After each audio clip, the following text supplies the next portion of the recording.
बिस्मिल्लाहिर्रहमानिर्रहीम। अस्सलाम वालेकुम स्टूडेंट्स। फर्स्ट ईयर बेटा, आपकी बायोलॉजी के चैप्टर नंबर 11 का लेक्चर नंबर 15 है और टॉपिक है आज आपका केमी ऑस्मोसिस। ये शॉर्ट क्वेश्चन में भी आ सकता है और लॉन्ग क्वेश्चन में भी आ सकता है और ये इम्पॉर्टेंट टॉपिक है और स्टूडेंट को थोड़ा मुश्किल भी लगता है, लेकिन इंशाल्लाह मैं आपको आसान करके पढ़ाता हूँ। इसको टॉपिक है आपका केमी ऑस्मोसिस। आप प्रीवियस लेक्चर में बार बार सुनते थे कि एटीपी बनता है केमी ऑस्मोसिस से, एटीपी सिंथेसिस होती है बाय केमी ऑस्मोसिस। सो इस टॉपिक को अब आपने देखना है।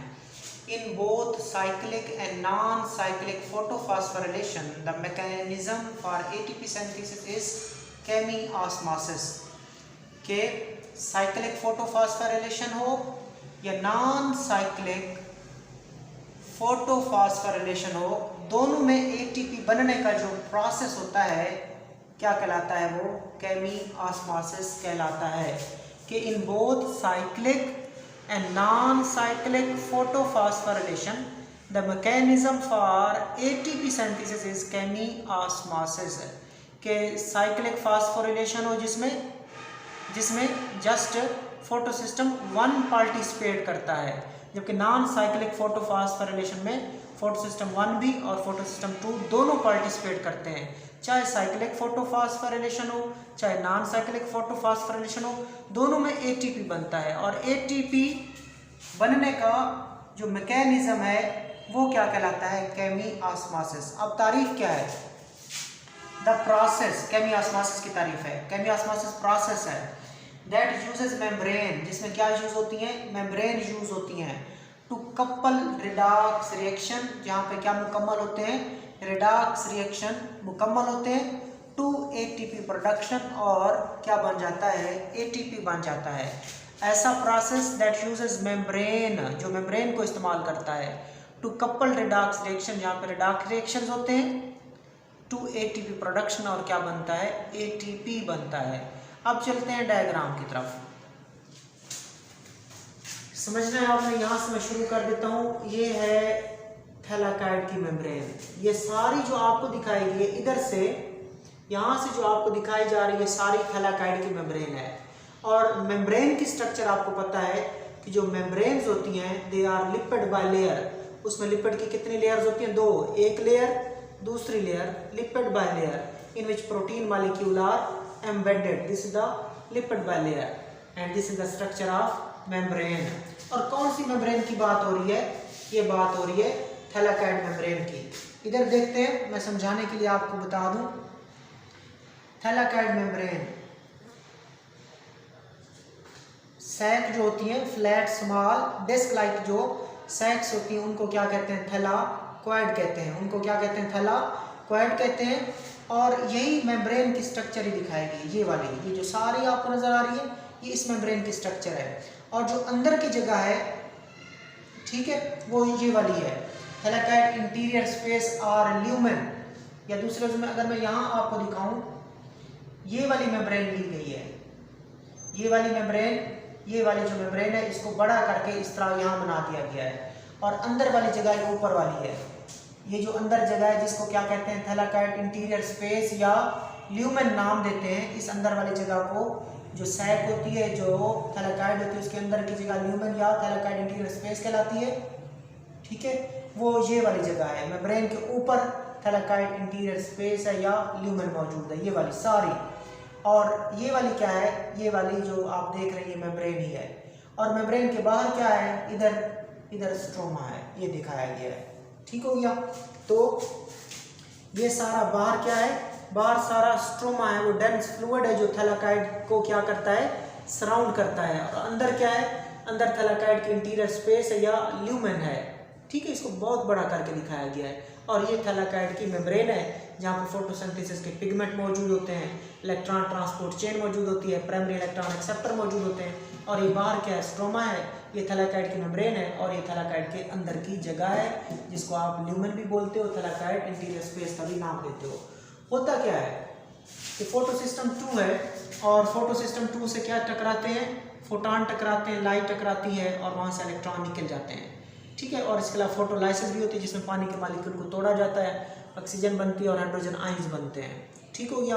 और फिर फोटो सिस्टम 2 से इलेक्ट्रॉन किसकी तरफ चल पड़ते हैं? फिर इलेक्ट्रॉन फोटो सिस्टम 2 से फोटो सिस्टम 1 की तरफ चल पड़ते हैं और यहाँ से वहाँ तक जाने के लिए उनको इलेक्ट्रॉन ट्रांसपोर्ट चेन का इस्तेमाल करना पड़ता है। और इलेक्ट्रॉन ट्रांसपोर्ट चेन में मुख्तलिफ कैरियर होते हैं, जिसमें पहले कौन है, प्लास्टोक्विनोन है, फिर साइटोक्रोम का क्या मौजूद है, कॉम्प्लेक्स मौजूद है, फिर कॉपर कंटेनिंग प्रोटीन मौजूद है और उस कॉपर कंटेनिंग प्रोटीन को आप क्या कहते हो, प्लास्टोसियानिन कहते हो। तो इस प्लास्टोक्विनोन को, साइटोक्रोम कॉम्प्लेक्स को और प्लास्टोसियानिन को इलेक्ट्रॉन क्रॉस करते करते कहाँ पहुँच जाएंगे, फोटो सिस्टम 1 के पास पहुँच जाएंगे। तो ये इलेक्ट्रॉन ट्रांसपोर्ट चेन है। जब इलेक्ट्रॉन ट्रांसपोर्ट चेन में से गुजरते हैं तो वहाँ से एनर्जी रिलीज होती है। जब इलेक्ट्रॉन फोटो सिस्टम 2 से फोटो सिस्टम 1 के तरफ जाते हैं through the electron transport chain, through the plastoquinone, through the cytochrome complex, through the plastocyanin, तो उनकी एनर्जी रिलीज होती है। वो एनर्जी क्या करती है, यहाँ से हाइड्रोजन आयंस को पकड़ती है, यहाँ से हाइड्रोजन आयंस को पिक करती है और हाइड्रोजन आयन को कहाँ भेज देती है, थैलाकाइड की इंटीरियर स्पेस में। कहाँ भेज देती है, थैलाकाइड की इंटीरियर स्पेस में या ल्यूमेन्स में। एक टाइम आता है, एक टाइम आ जाता है कि यहाँ पे हाइड्रोजन आयन ज़्यादा हो जाते हैं ल्यूमेन के अंदर, थैलाकाइड के अंदर, यानी कि इस जगह की बात हो रही है। यहाँ पे हाइड्रोजन आयन क्या हो जाते हैं, ज़्यादा हो जाते हैं, या दूसरे लफ्ज़ों में यहाँ से हाइड्रोजन आयन को अंदर भेजा जा रहा है। ठीक हो, ये डायग्राम को आपको ऐसे भी करके समझा रहा हूँ। यहाँ पे हाइड्रोजन आयन ज़्यादा होते जा रहे हैं, हाइड्रोजन आयन क्या होते जा रहे हैं, ज़्यादा। और यहाँ पे अब हाइड्रोजन आयन ज़्यादा हो गए, यहाँ पे हाइड्रोजन आयन कम है, यानी कि स्ट्रोमा में हाइड्रोजन आयन कम है, थैलाकाइड की इंटीरियर स्पेस में, ल्यूमेन में ज़्यादा है, लेकिन फिर भी ये पंप हो रहे हैं, फिर भी ये पंप हो रहे हैं। तो फिर कौन सी ट्रांसपोर्ट लगेगी, एक्टिव ट्रांसपोर्ट लगेगी। तो एक्टिव ट्रांसपोर्ट के लिए क्या चाहिए, एनर्जी चाहिए, जो हाइड्रोजन आयन को कम से ज़्यादा की तरफ पहुँचाते जाएंगे।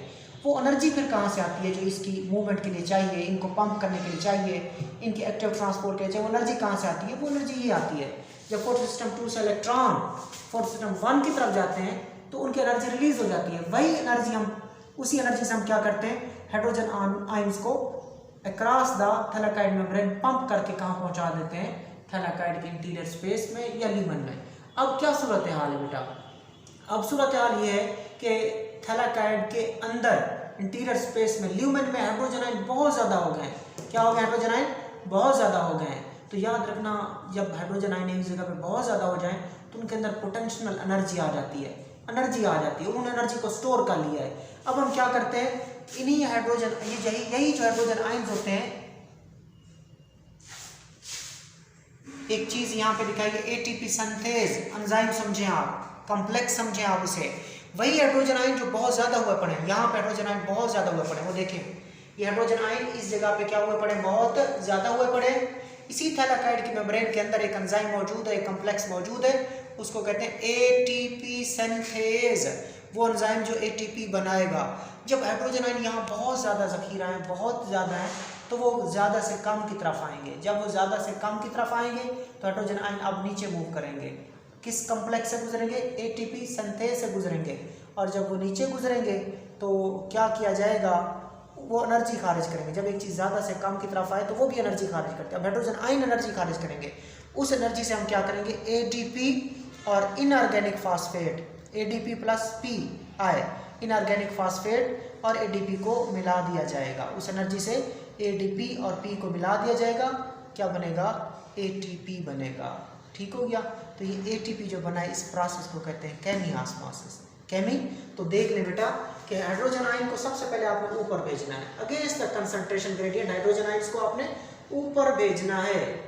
और वो एनर्जी कहाँ से आएगी उनको ऊपर भेजने के लिए, जब इलेक्ट्रॉन फोटो सिस्टम 2 से फोटो सिस्टम 1 की तरफ आएंगे इलेक्ट्रॉन ट्रांसपोर्ट चेन के जरिए, उन इलेक्ट्रॉन की एनर्जी निकलेगी, वो एनर्जी हाइड्रोजन आयन को उधर भेजेगी। जब हाइड्रोजन आयन यहाँ पे बहुत सारे हो जाते हैं तो उनके अंदर एनर्जी आ जाती है, और फिर हम उनको एक एटीपी सिंथेज वाले कॉम्प्लेक्स से गुजारते हैं, और फिर वहाँ से एडीपी और पीआई मिल के क्या बना देते हैं, एटीपी। क्योंकि जब वो ज़्यादा से कम की तरफ आते हैं ना ये वाले, तो ये भी एनर्जी खारिज करते हैं। उस एनर्जी से हम इन दो चीज़ों को मिला देते हैं। जब ये दो चीज़ें मिलती हैं तो आपको बनता है, क्या बनता है, एटीपी बनता है। सो देखिए, एक हाइड्रोजन आयन ऊपर गए, फिर हाइड्रोजन आयन नीचे गए, तो ये कपल रिडॉक्स रिएक्शंस हो रहे हैं।